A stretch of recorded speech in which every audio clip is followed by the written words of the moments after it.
नमस्ते साथियों। गांव सरकार की 98वीं कड़ी में हम आपसे बातचीत कर रहे हैं। ये विषय है गांव का पैसा, गांव का पावर गांव को मिलेगा। पैसा भी पावर भी दोनों गांव को मिलेगा। इस विषय पे हम लोगों ने शुरुआत अब पिछले कड़ी से चर्चा शुरू की है। आज हम इस विषय पे थोड़ा सा उन पक्ष को पर चर्चा करेंगे जिसमें लोगों को ये बात मेरे कहने पे वो असहमत है, और उनका असहमति का कारण उन्होंने बताया है कि ये गांव का पैसा, गांव का पावर गांव पे नहीं मिलना चाहिए, बल्कि वो विरोध कर रहे हैं। चाहे ये उनका कहना है कि ये गलत होगा, और ये गलत होने का जो उनका तर्क है उसमें से बहुत सारे लोगों ने अपने अपने तर्क भेजे हमारे पास। बहुत से लोगों ने अपनी बात भी कही है कि ये तो आप बिल्कुल गलत कर रहे हैं, क्योंकि ये इससे तो गांव में बहुत भ्रष्टाचार फैलेगा। इसमें हम एक व्यक्ति का रेफरेंस हम आपको संदर्भ देंगे, और उनका जो बात उन्होंने जो कही वो मैं आपके सामने रख रहा हूं। डॉक्टर लाल बहादुर हैं, ये सुप्रीम कोर्ट के अधिवक्ता भी हैं, समाज सेवा से जुड़े हुए हैं, अम्बेडकर नगर के रहने वाले हैं, और ग्रामीण सामाजिक राजनीतिक सभी क्षेत्रों से उनका बड़ा सरोकार उससे वो जुड़े रहते हैं। तो मैं उनकी जो बात है उसको प्रमुखता से आपके सामने रख के आगे बात को बढ़ाऊंगा। वैसे तो बहुत सारे लोगों ने कहा, और उनकी जो तर्क है वो भी आपके सामने रखूंगा। उनका ये तर्क है कि अगर गांव में जो पैसा जाएगा तो गांव के पैसे में भ्रष्टाचार फैलेगा, और भ्रष्टाचार पहले ही से उनका कहना है कि प्रधान लोगों को देखिए कि जैसे प्रधान होते हैं उनकी गाड़ी और बोलेरो और आ जाती है, मकान बनने लगते हैं, और इतना पैसा वो कमाते हैं प्रधान लोग। तो अगर गांव को और पैसा मिलेगा तो प्रधानों की और कमाई होगी। तो उनका कहना है कि ये प्रधान और जो ग्राम विकास अधिकारी हैं ये खूब पैसा कमाएंगे, इससे गांव का विकास तो नहीं होगा बल्कि भ्रष्टाचार पैदा।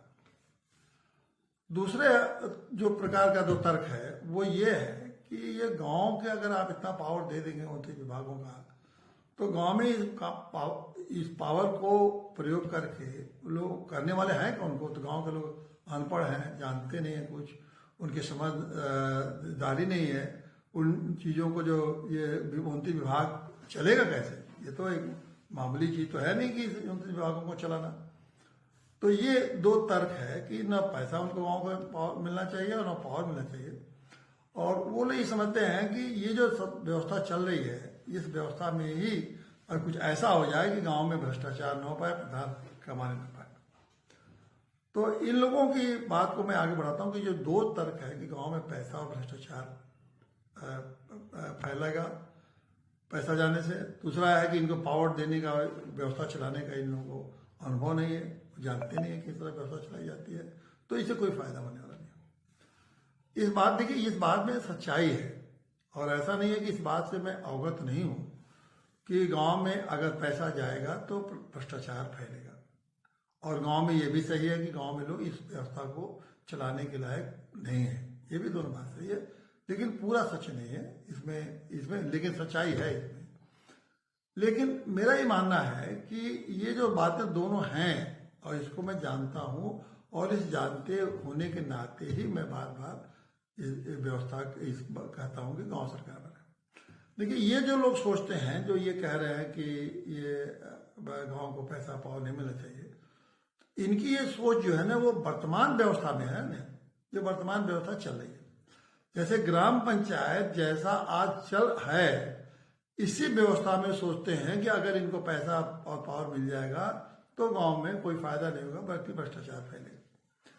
इस वर्तमान व्यवस्था को ही तो हम खत्म करने के लिए कह रहे हैं ना कि गांव सरकार बनेगी। और मेरा ये दावा है कि गांव सरकार अगर जब बनेगी तो भ्रष्टाचार भी खत्म हो जाएगा और व्यवस्था भी ठीक ढंग से चलने लगेगी। और इसीलिए मैं गांव सरकार की बात कर रहा हूँ। मैंने कभी ये नहीं कहा कि गांव पंचायत रहे और गांव पंचायत चले, और इसीलिए तमाम अब तक मैंने ये 58वां एपिसोड है, कड़ी है, हम इतने कड़ी में यही बात बता रहे हैं कि गांव पंचायत के जगह पे हम जो व्यवस्था आनी चाहिए वो गांव सरकार की होना चाहिए, और उस गांव सरकार की व्यवस्था चलेगी तो मेरा कहना है कि उससे भ्रष्टाचार भी खत्म होगा और व्यवस्था भी हर चीज़ों के लोग गांव में उपलब्ध हो जाएंगे और सब व्यवस्थाएं सुचारू रूप से चलेंगे। तो इसलिए इन लोगों का ये जो तर्क है कि इससे पैसा पावर अगर गांव को मिलेगा भ्रष्टाचार फैलेगा, ये बात तर्क सही है, लेकिन वो इस व्यवस्था में देखते हैं कि इस व्यवस्था में वो रहेंगे तो ये ऐसा होगा। लेकिन मैं जिस व्यवस्था को कहता रहा हूँ वो इस व्यवस्था के भिन्न व्यवस्था की बात मैं कर रहा हूँ, और वो भिन्न व्यवस्था मैं आपको बता चुका हूँ और थोड़ा आज भी जिक्र करूँगा। अब जैसे मान लीजिए कि गांव के ये पैसे की बात हो रही है, ये गांव में जो भ्रष्टाचार आज की व्यवस्था में वो क्यों है? क्योंकि ये गांव है वो एक राज्य सरकार की जो मशीनरी है, जो उसकी मशीन है जिससे राज्य सरकार चलती है, अभी जो गांव पंचायत है उसी मशीन का एक पुर्जा है, वो एक पुर्जे के रूप में काम करती है। और चूंकि राज्य सरकार में पूरी जो मशीन है वो पूरी तरह से भ्रष्ट है, उस बिना भ्रष्टाचार को चल नहीं सकती। वो भ्रष्टाचार का उससे पूरी उस व्यवस्था में ये भ्रष्टाचार ही उसका तेल है। तेल जैसे मशीन की तेल होती है ना, और वो मशीन की तेल है, उसी से वो भ्रष्टाचार वो मशीनरी चलती है।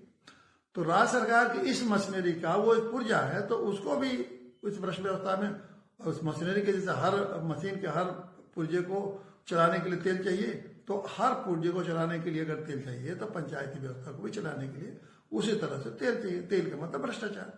बिना भ्रष्टाचार के उत्तर प्रदेश की मशीनरी चलती नहीं। अब इस मशीनरी में उत्तर प्रदेश सरकार मैंने सभी प्रदेश सरकार की बात करें या केंद्र सरकार की बात करें, ये सब भ्रष्ट व्यवस्था भाई टिकी हुई है, भ्रष्ट व्यवस्था से चलती है। तो अब उस भ्रष्ट व्यवस्था से जब उनको चलना है तो गांव भी भ्रष्ट व्यवस्था, वो चाहे या ना चाहे उस भ्रष्ट व्यवस्था में चलेगी। जैसे कि गांव में भ्रष्ट व्यवस्था का अंग क्या है? ग्राम विकास अधिकारी, एडीओ, बीडीओ, डीपीआरओ और पंचायत निदेशालय, फिर पंचायत सचिव, फिर नेता, फिर एमएलए, विधायक, ये सारे उस तंत्र के सब पुर्जे हैं। और ये सब तंत्र एक दूसरे से गुथे हुए हैं कि सबको उस मशीन को चलाना है तो आपको तेल डालना पड़ेगा, और तेल अपने अपने हिस्से का सब तंत्र में इस जितने पुर्जे हैं सब अपने अपने हिस्से का तेल लेंगे। उसी का एक हिस्सा ग्राम प्रधान भी है, गांव पंचायत को बिना उसको, क्योंकि वो अगर पैसा नहीं देगा तो आगे कोई भी मशीनरी का कोई भी पुर्जा आगे बढ़ेगा नहीं, और जब आगे बढ़ेगा नहीं तो वो काम होगा नहीं। तो अगर उसको गांव में कुछ भी काम कराना है तो उस पुर्जे को प्रधान, ग्राम प्रधान को एक पुर्जा मानिए, ग्राम पंचायत को भी एक मशीन का एक टुकड़ा मानिए। तो उस मशीन के माध्यम से वो भी एक तंत्र का हिस्सा बन के उसको भी अपना हिस्सा लेगा। जब खाएगा है ना कि वो खिलाएगा तब वो मशीन चलेगी, नहीं खिलाएगा मशीन ठप हो जाएगी।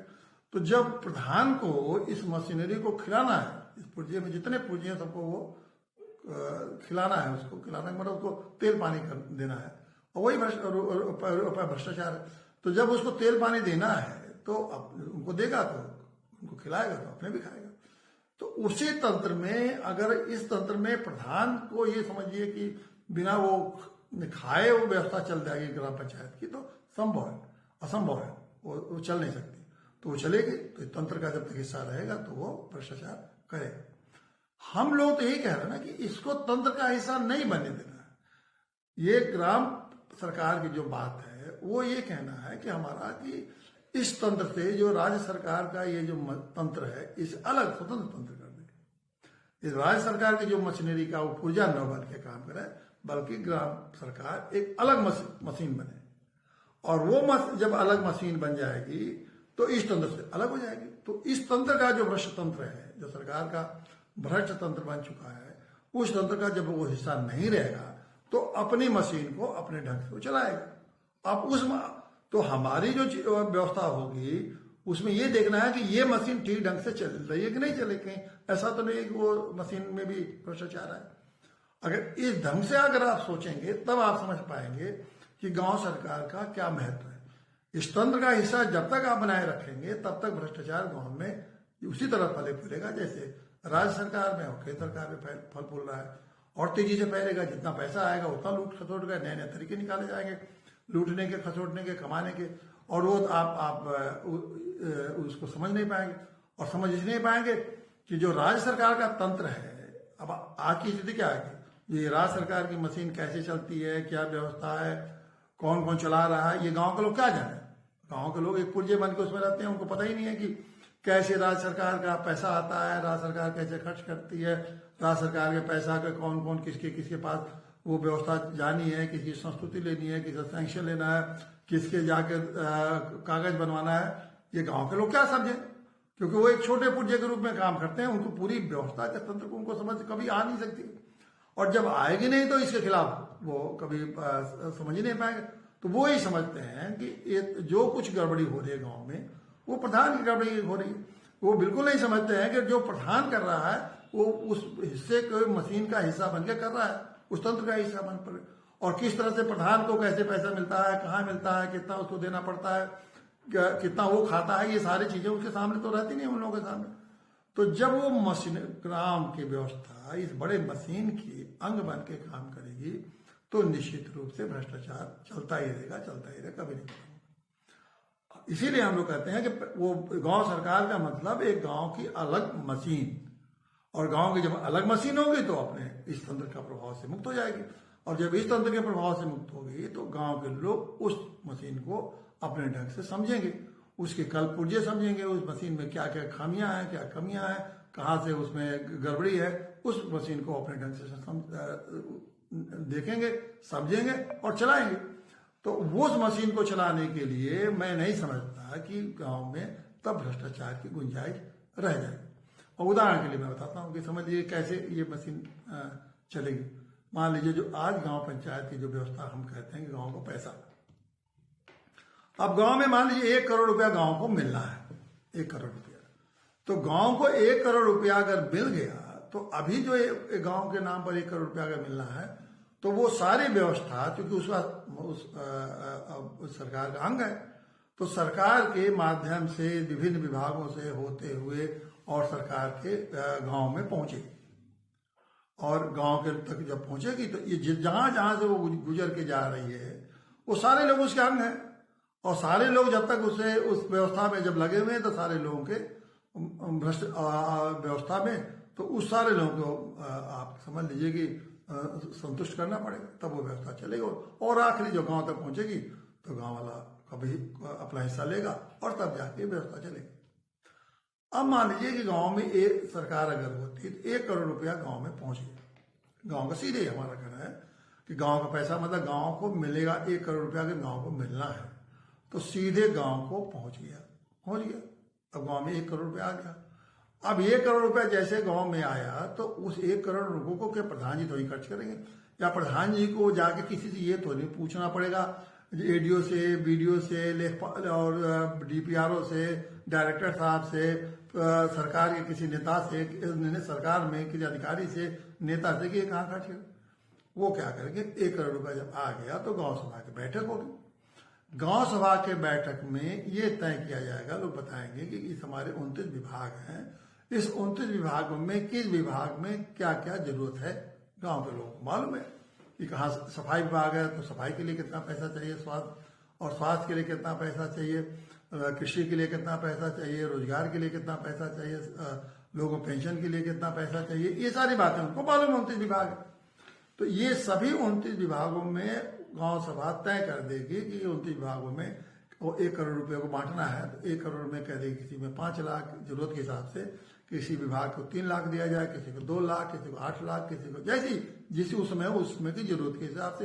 गाँव के लोग जानते हैं कि इस साल किस चीज की जरूरत है। तो अब जैसे राज्य सरकार में होती है तो राज्य सरकार का पूरा पैसा आ जाता है उनके खाते में, तो पता लगता है कि किस विभाग में कितना रुपये दिया जाता है और उसी को बजट कहते हैं। तो उसी तरह से गांव में भी पैसा आया तो उसका बजट बन जाएगा साल के शुरुआत में। मान लीजिए मार्च में पैसा आया तो मार्च में या अप्रैल में पूरे गांव की बजट बन गया कि इस विभाग में इतना पैसा खर्च करना। अब ये पूरे गांव को मालूम हो गया कि इस विभाग में इतना आया गांव में और इतना पैसा गांव में हर विभाग को खर्च में जाना है, जानकारी हो गई। अब ये जितने 29 विभाग हैं, इस 29 विभागों के लोगों को, विभाग मैंने बताया कि हर 29 विभाग बनेंगे, इस 29 विभाग के लोगों को ये मालूम है कि हमें किस विभाग में कौन सा काम करना है। अब वो उस काम की जिम्मेदारी उनको जब दे दी जाएगी तो गांव पंचायत दे देगी। ये प्रथा पास हो गया। अब जब कार्य शुरू हो जाता है गांव पंचायत का, गांव पंचायत इन विभागों को कहेगा कि आपको इतना इतना पैसा मिला है, आप इन विभाग वालों तो आप ये काम जो आप प्रस्ताव दीजिए कि हमें ये काम करना है, उसमें कितना खर्चा होगा। तो वो ग्राम पंचायत उनको पैसा, ग्राम पंचायत की मतलब कमेटी जो प्रधान है उसके साथ 9 सदस्यों की जो कमेटी होती है वो बैठ के तय करेगी कि भाई आपको सफाई के लिए 3 लाख रुपया दिया गया, अब आप सफाई में क्या क्या करें, कितना पैसा खर्च होगा, इसका प्रस्ताव दीजिए। तो गांव पंचायत उस प्रस्ताव को मान के कहेगी हाँ ठीक है आप इतना काम दीजिए। अब वो गांव पंचायत उसकी सहमति दे देगी और जैसे जैसे वो काम करते चले जाएंगे उनको पैसा मिलता जाएगा। इसी तरह हर विभाग अपना गांव पंचायत के सामने अपना प्रस्ताव रखेगी, गांव पंचायत मीटिंग करके कहेगी कि आप इतना पैसा ले जाइए और इतना काम करिए और बताते रहिए। तो जब अब ये देखिए इससे क्या हुआ कि आपको मालूम है इस साल गांव में कितना पैसा है, आपको मालूम है कि किस विभाग को कितना पैसा दिया गया, आपको मालूम गांव को मालूम हो गया कि किस विभाग में क्या काम होना है, कि किस में कितना काम होना है, वो हो गया और गांव के ही लोग उस काम को करेंगे। तो अब जो गांव में अगर मान लीजिए सफाई के लिए 2 लाख रुपया अगर मिला तो गांव के लोग बता दिया कि ये काम होना है, ये हर सबको पता है। और जब सबको पता है तो कि और वो काम कौन सा हो रहा है ये भी गांव के सारे लोगों को पता है और गांव के सारे लोगों को पता है, तो ये पैसा का पूरा देखिए आप उसको खर्चे। आज जो सफाई का कार्यक्रम है राज्य सरकार से पैसा आता है, पता ही नहीं है कि ये सफाई का पैसा कितना आया है, कितना खर्च करना है, कितना जाना है और कब आएगा, कैसे आएगा, उसमें कब बजट पास, उसमें कब खाते में जाएगा, ये कुछ नहीं पता है। ये मालूम है कि सफाई के विभाग में पैसा लगाता है, कभी सफाई कर्मचारी दिखाई देते हैं, कुछ दिखाई देंगे, बस इतने मोटी मोटी बातें। उसे स्वास्थ्य विभाग में गांव में क्या आ रहा है किसी को आज पता नहीं, क्यों जानकारी हो भी नहीं सकती, क्योंकि एक लंबी प्रक्रिया है। जो मान लीजिए उत्तर प्रदेश के उदाहरण लीजिए, लखनऊ से पैसा चलेगा, एक लंबी प्रक्रिया होते हुए गांव तक जाएगा, तो वो जानकारी इतनी गांव को तो छोटी छोटी बातें नहीं जान पाते हैं। तो ये सब बात दाव पेच के कहाँ खाता भाई और ये बारे में इनके पैसे में क्या जाना। लेकिन वहां चूंकि गांव के लोग खुद ही वो तय करेंगे कि ये पैसा गांव सभा की जो बैठक होगी पूरी गांव सभा में पूरे गांव के लोगों की, तो उन्हें मालूम है कि हम कहाँ पैसा दे रहे हैं, कहाँ खर्च हो रहा है, कहाँ उनकी जानकारी, हर चीज की जानकारी रहेगी और सबको उस काम के बारे में जानकारी होगी, हर व्यक्ति को जानकारी होगी, गांव सभा बैठक में सब लोग बैठे हुए। इससे भी बड़ा महत्वपूर्ण बात है कि जब ये जो गांव सभा में जब काम होगा तो फिर गांव सभा की बैठक होगी और उसमें ये सभी विभाग बताएंगे अपना कि हमने ये काम किया, क्योंकि जो काम गांव सभा ने तय किया उस काम को गांव सभा देखे जानेगी। अगली बैठक में फिर जब गांव सभा की बैठक होगी तो सभी 29 विभाग ने बता दिया कि हमको इतना पैसा मिला था और हमने इतना काम किया। तो जब उनको ये पता है कि इतना पैसा इनको दिया गया और इतना काम बता रहे हैं किया, उस समय गांव का हर आदमी बता सकता है कि भाई आपको 3 लाख रुपया मिला था और ये सफाई के लिए कि 4 नालियों को मेंटेन करना, ये करना, जो भी आपको झाड़ू लगवाना जो भी हो, तो इसको आप बताइए कैसे कैसे खर्च किया, वो बताएंगे कैसे खर्च किया। तो इसलिए गांव में जब पैसा खर्च होगा तो हर गांव के जो विभाग होंगे उनको मालूम है कि हम जो काम कर रहे हैं उसकी जवाबदेही भी है। जवाबदेही कैसे है कि जब अगली बैठक होगी तो मुझे अपने कामों का ब्यौरा उनके सामने रखना पड़ेगा और वो लोग सवाल उठा सकते हैं। अगर उनको लगेगा कि ये काम सही नहीं है तो गांव सभा उनके खिलाफ जांच कराएगी, जांच करा के उनके खिलाफ कार्रवाई करेगी कि आप ये झूठ बोल रहे हैं, आप हम लोग तो चलिए मौके पर चल के दिखाइए कहाँ कहाँ काम कर रहे हैं। तो वो जवाबदेही के डर से गांव वाले जो ये उस पैसे का जो विभाग है वो एक एक पैसे का वो सोचेगा ठीक ढंग से कार्य करो, नहीं तो ये जवाबदेही हमारी बनती है। अब इस पूरी व्यवस्था में इस चीज को जिस तरह से पैसे खर्च हो रहे हैं ये सब आपके आज की आधुनिक व्यवस्था है। उसमें हर कंप्यूटर में रोज का रोज कितना गांव का पैसा आया, कंप्यूटर में आपका उसमें डाटा फीड हो जाएगा कि इतना पैसा आया था, इस विभाग को इतना इतना इतना इतना 29 विभाग को दिया गया, हर विभाग कितना कितना रोज कितना खर्च कर रहा है, रोज रोज शाम को वो डाटा फीड हो जाएगा। आज शाम को 20,000 रुपया खर्च हुआ, कल इसमें खर्च हुआ, कल 20,000 खर्च हुआ, और जिसको देखना हो अपने में बैठे बैठे अपने हर घर से मोबाइल पर देख लेगा कि इतना इतना पैसा खर्च हुआ। तो जब सारा पैसा आपके सामने है, सारी प्रक्रिया आपके सामने है, किस तरह से खर्च हो रहा है वो आपके सामने है, किस तरह से काम हो रहा है वो आपके सामने है, ये सब कुछ गांव के सामने, जिसको कहते हैं हर चीज ट्रांसपेरेंट है और सबकी जवाबदेही है। तो यही तो व्यवस्था है कि ट्रांसपेरेंसी और जवाबदेही, मतलब ट्रांसपेरेंट मतलब हर चीज आपके सामने खुला पन्ने की तरह से है, जवाबदेही मतलब जो भी आप करेंगे लोगों को आंखों के सामने है। तो जवाबदेही है, वो उसके खुला हर चीज आपके सामने है। तो भ्रष्टाचार कैसे होगा? भ्रष्टाचार तब होता है जबकि आपको मालूम नहीं होता कि कैसे कोई चीजें आपको मालूम नहीं रहती है, और ना काम के बारे में मालूम होती है, और ना जवाबदेही बनती है। ये जो भ्रष्ट मशीन है भारत उत्तर प्रदेश सरकार की, इसकी सबसे बड़ी जिम्मेदारी इसमें भ्रष्टाचार का जो कारण है कि किसी कोई जवाबदेही नहीं होती है। अब मंत्री घूस लेता है, लेकिन जानते हैं मंत्री दस्तखत नहीं करता किसी पर। अब मंत्री कहेगा डायरेक्टर साहब हमको इतना रुपया दीजिए पंचायत डायरेक्टर से, कि पंचायत मंत्री कहेगा इतना पैसा घूस दीजिए, हमको पैसा हमारा इंतजाम करिए, 10 करोड़ का 20 करोड़ का। मंत्री मान लीजिए डायरेक्टर साहब कहेंगे उसको 20 करोड़ का इंतजाम करा दिए। अब डायरेक्टर साहब वो 20 करोड़ का फर्जी कागज बनाएंगे। अब दस्तखत डायरेक्टर साहब का होगा, मंत्री का नहीं होगा। तो मंत्री तो 10 करोड़ रुपए लेकर अपने निकल गया, उसकी जवाबदेही नहीं, उसको आप मंत्री से कहीं दस्तखत उसने किया ही नहीं, जो कि डायरेक्टर साहब। अब डायरेक्टर साहब फिर कागज बनाना शुरू करेंगे, कागज बनाएंगे तो उल्टे सीधे सब कागज बनाएंगे, नीचे से लखनऊ से चल के सब नीचे गांव तक फर्जी कागज बनेगा।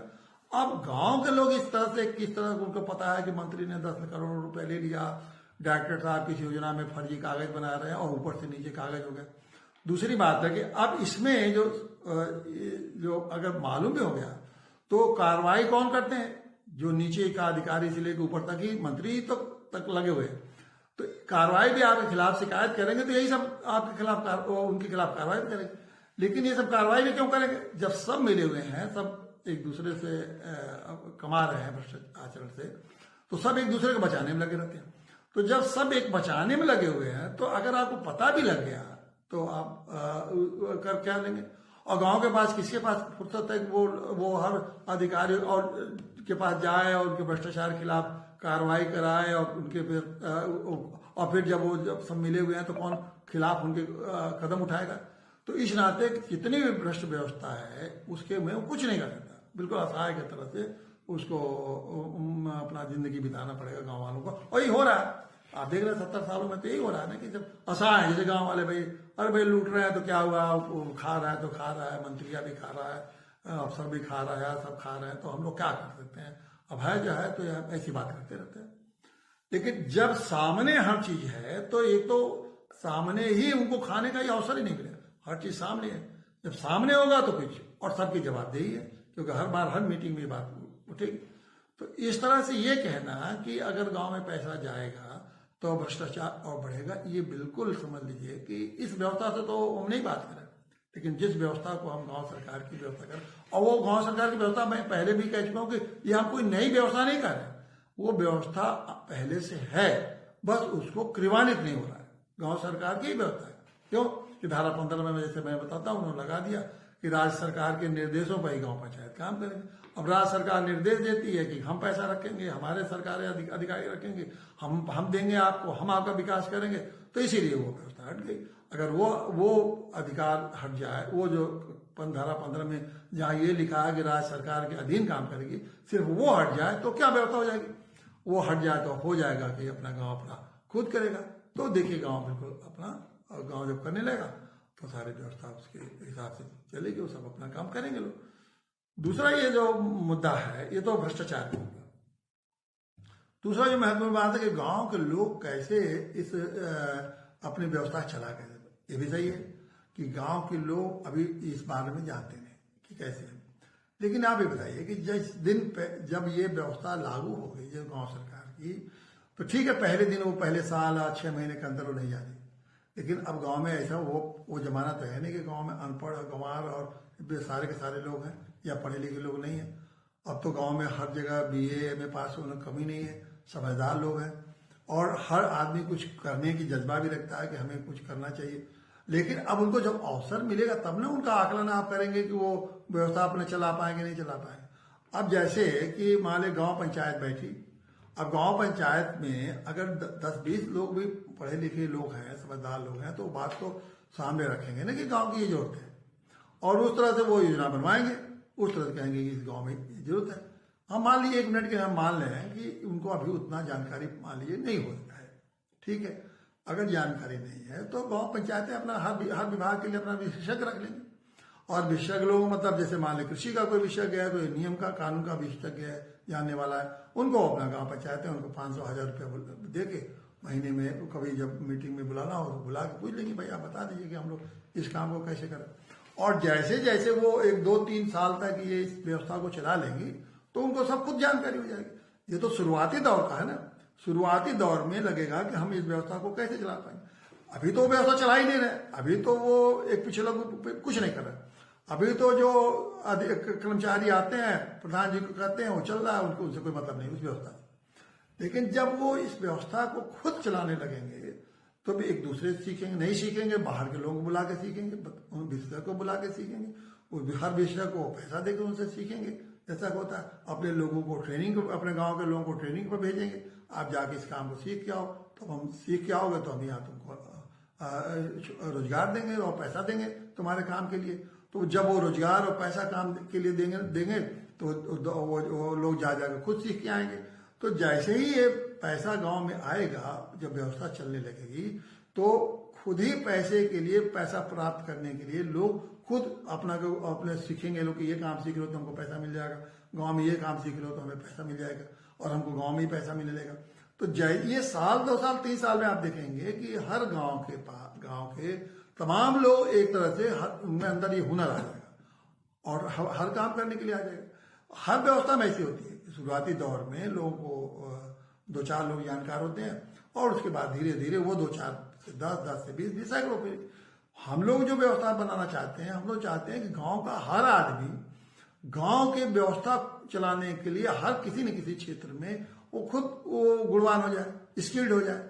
हर आदमी किसी किसी क्षेत्र में स्किल्ड हो जाए।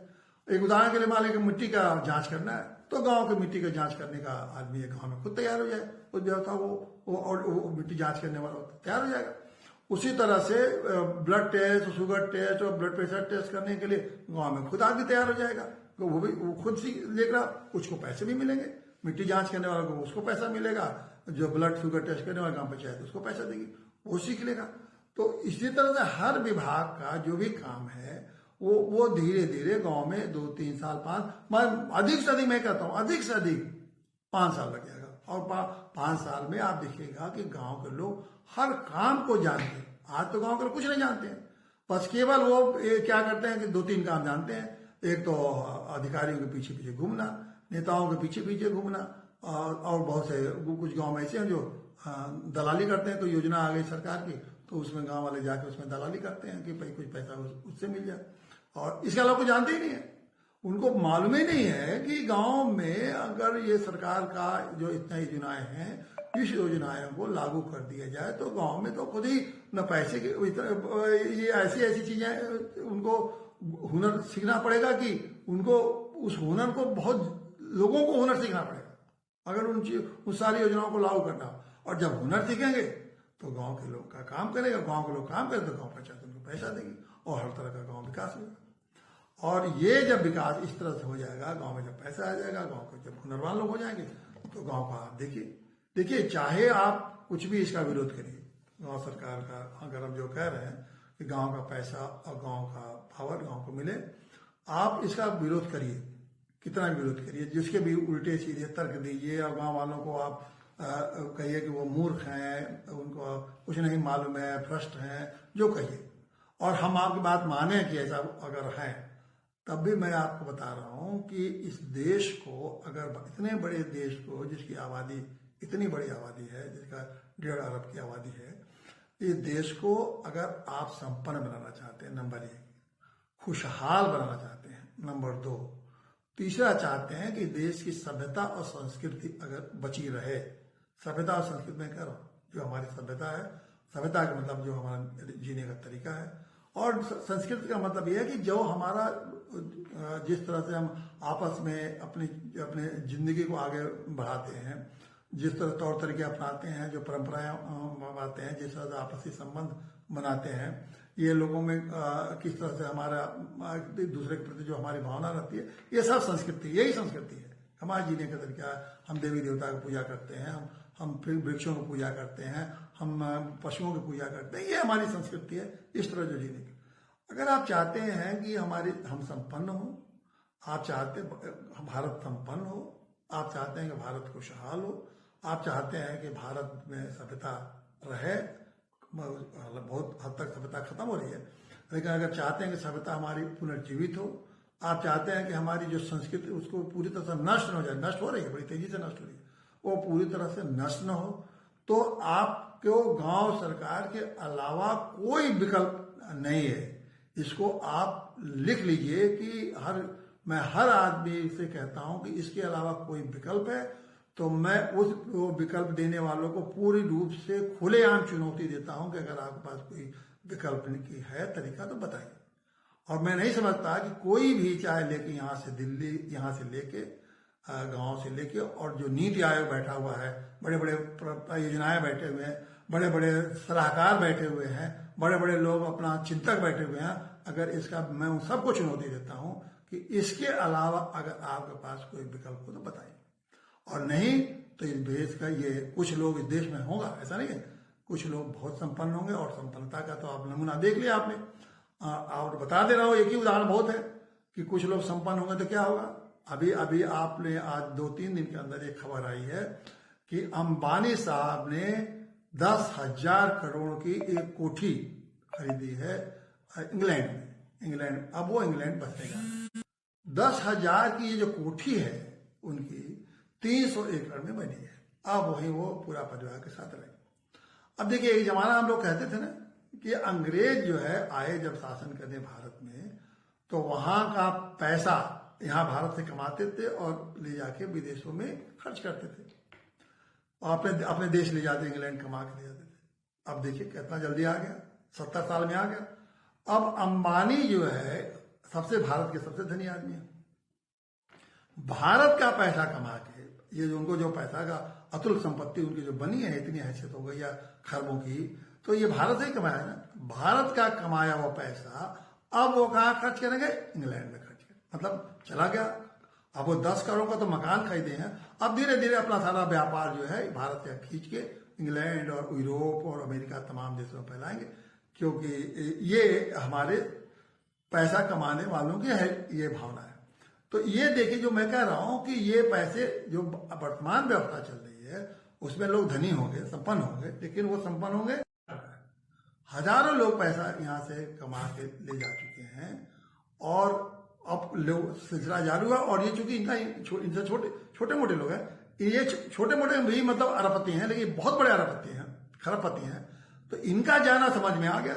इस एक उदाहरण से आप समझ लीजिए कि जब ये खरबपति यहां से भाग रहा है तो बाकी लोग तो क्या करेंगे।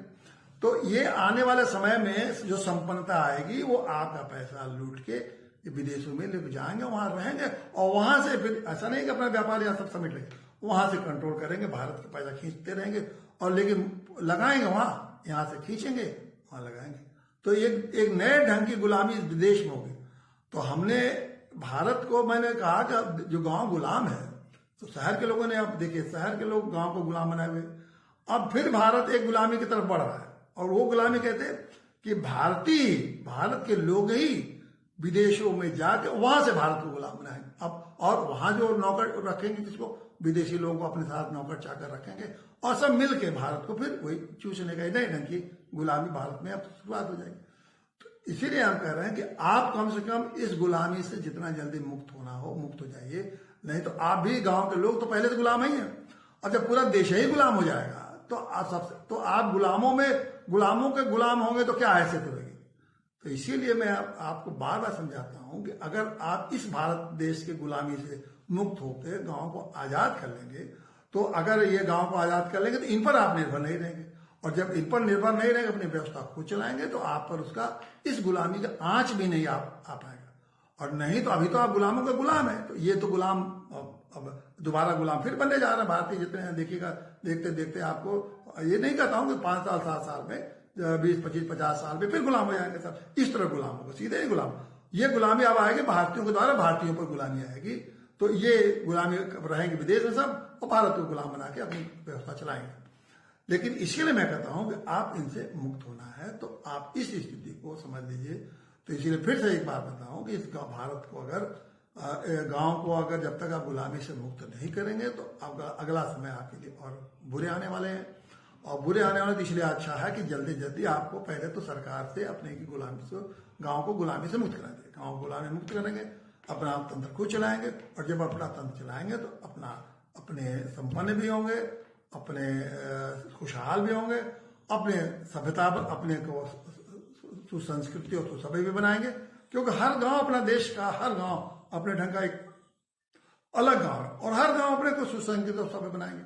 तो सुसंस्कृत और सभ्य बनाएंगे तो इस तरह की गुलामी अगर कभी जो आने वाली है उसका डट के मुकाबला भी कर सकते हैं। आज तो खुद ही गुलाम है तो उसका मुकाबला भी क्या कर सकते हैं। तो इसलिए मैं एक बार फिर आपसे कहता हूं कि आप गांव का पैसा और गांव का पावर गांव को मिलना बहुत जरूरी है। और जिस दिन गांव का पैसा गांव का पावर मिल जाएगा तो एक गांव के एक नए जो गांव इतने सशक्त हो जाएंगे कि मैं बार बार कहता हूं कि नए भारत का सृजन होगा। नया भारत का मतलब हमारा जो असली भारत है उसका हम पुनर्स्थापित कर पाएंगे, और उस असली भारत जो हमारा सभ्यता में, संस्कृत में, आध्यात्म में जो सबसे अग्रणी रहा है उस तरफ पुनः हम उस स्थिति को प्राप्त करेंगे। धन्यवाद साथियों।